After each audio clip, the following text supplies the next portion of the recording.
vocabulary, and come on, move over. Vocabulary in Unit 16.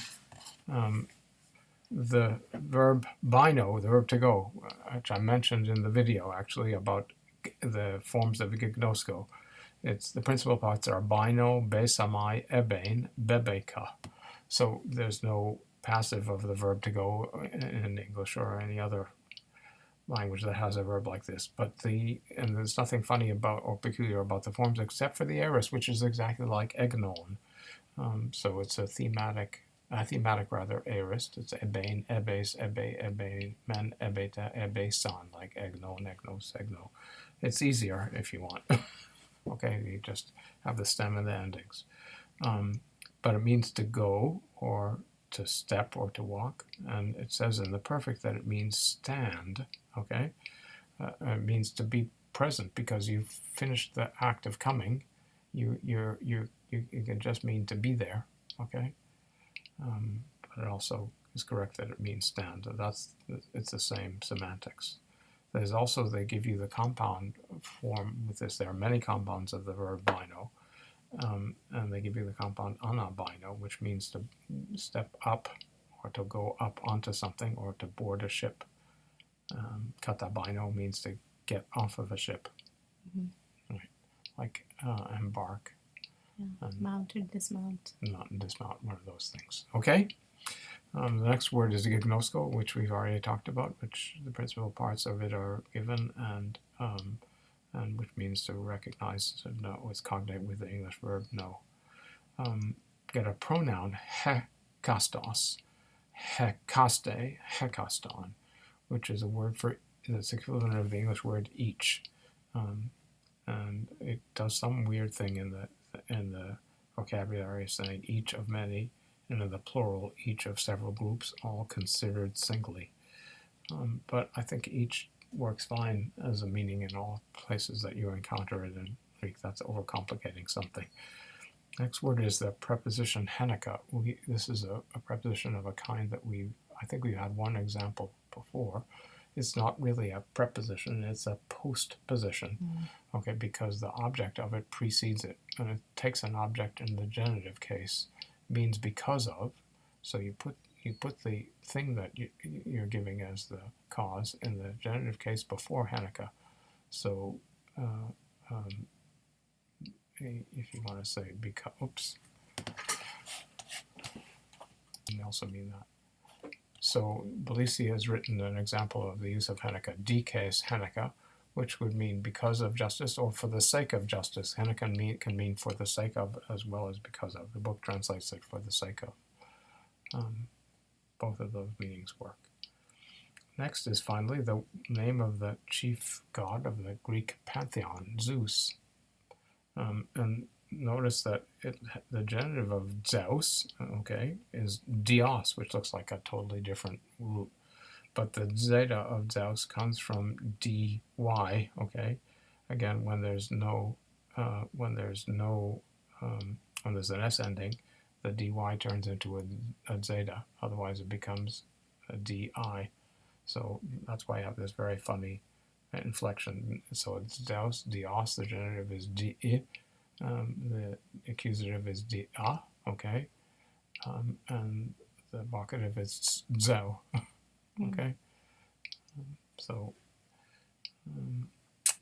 the next word is theatron, which is the word for theater. It's a neuter noun of the second declension, like ergon, theatron, theatrutrato.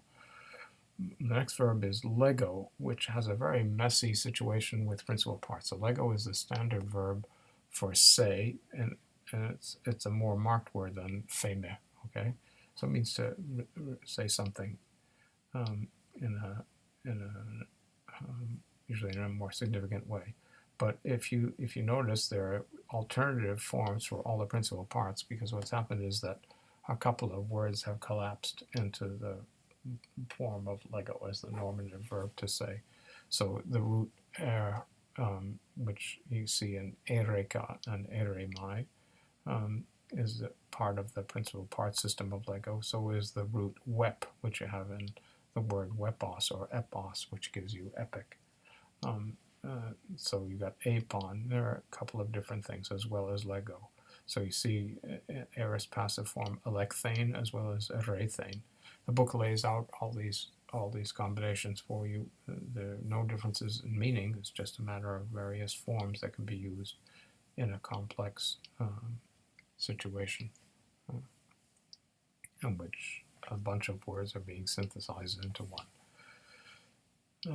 The next word is the word for harbor, limen, limenos. A nice third declension noun. Nothing in particular that's a problem about it.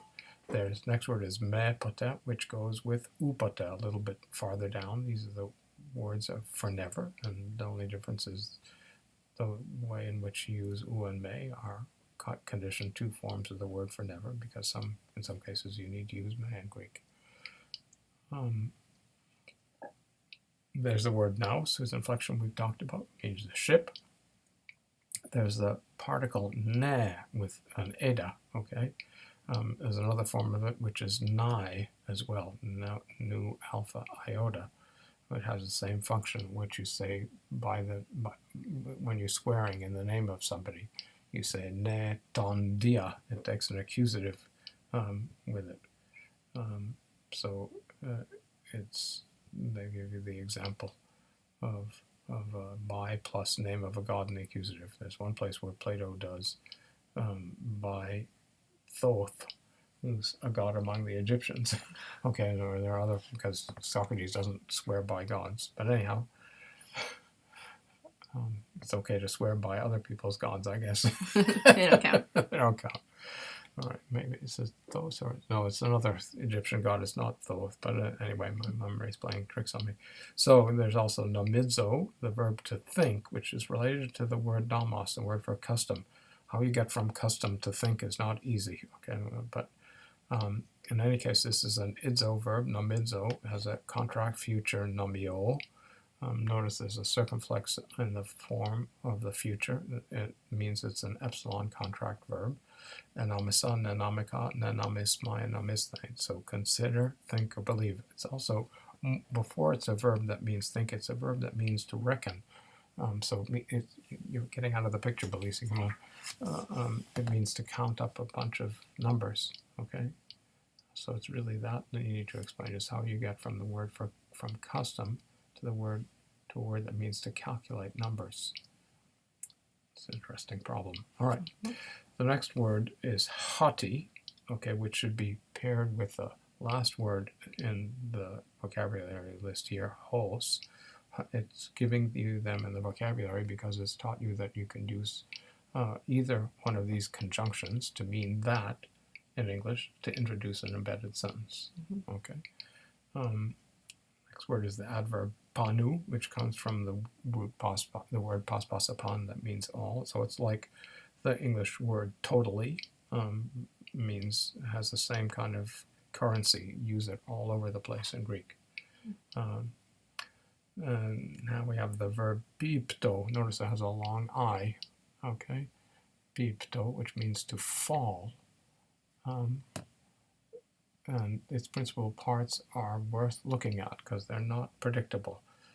It's the root here is pipto is actually a duplicated form from pto, okay, where the actual stem is pet. So you've got some forms with a sigma where you don't expect it, and that's what's happened to the tau in the root.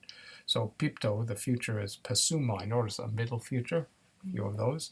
Epeson is the second aorist. Peptoka, you got again the pt with the o on the other side of it instead of between the p and the t. And they also teach you the compound verb ek pipto, which is an active verb with a passive meaning. It means to be exiled.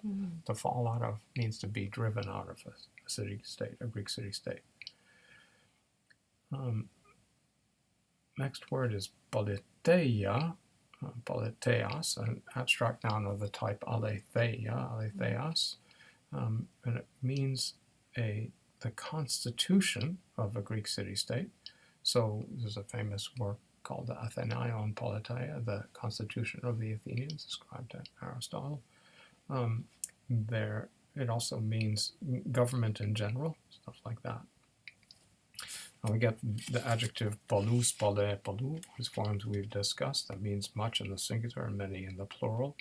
And there's an adverb derived from it. It's an akis adverb, okay, which is alpha, the suffix alpha, kappa, iota, sigma, with an accent on the alpha, is equivalent to the multiplication sign. So it means many times, polakis, or often. Okay. Next word is the adjective poneros, ponera, poneron, which it tells you means worthless, evil, or base. It's a word like kakos. It means bad, okay? So it means bad in the sense of wicked. It's usually of moral behavior. You're missing some accents up there, right? Ponera, poneron, okay. In modern Greek, it means naughty. All right, now we get the prefix, in other words, the preverb pra, okay, which unlike preverbs like apa and peri, well, that's not a good example. Unlike preverbs like apa and epi, okay, the omicron in pra as a preverb never disappears. So even if the verb begins with a vowel, it stays. And they teach you one compound with pra, prodidomir, which means to give something up to an enemy, to abandon somebody or someone, or to betray someone. Prodidomir. Coming to the end here, we get the abstract noun sophra sune. We've had the adjective sophron, which I think means prudent. Sophron, sophronos. So this is a sune noun, sophra sune, which means prudence, okay? I think self-control and moderation are not really what it's about. It means knowing, being smart about what to do in a given situation, being cautious and prudent. Next to last word is feime, feso, the verb to say or assert, and then we've already talked about hos.